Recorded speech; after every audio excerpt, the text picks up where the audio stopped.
شوہر آشنا عورت اپنے ولی سے زیادہ حق خود رکھتی ہے. والبکر تستأذن فی نفسها واذنها سماطها، اور کنواری بچی سے مشورہ لیا جائے گا، اجازت لی جائے گی، اور اس کی خاموشی اس کی اجازت. اس حدیث کا مطلب ذرا سمجھنے والا ہے.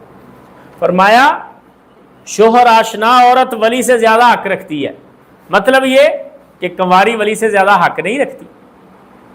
یہی مطلب ہے نا، یہی مفہوم مخالف بنا کہ شوہر آشنا عورت ولی سے زیادہ خود حق رکھتی ہے اور کنواری بچی ولی سے زیادہ حق خود نہیں رکھتی.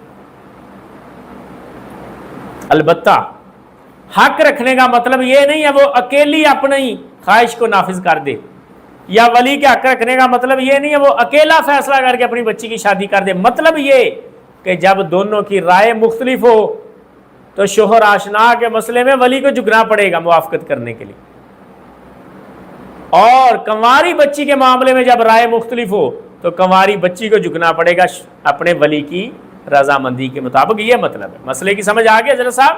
یہ مفہوم ہے زیادہ حقدار ہونے کا.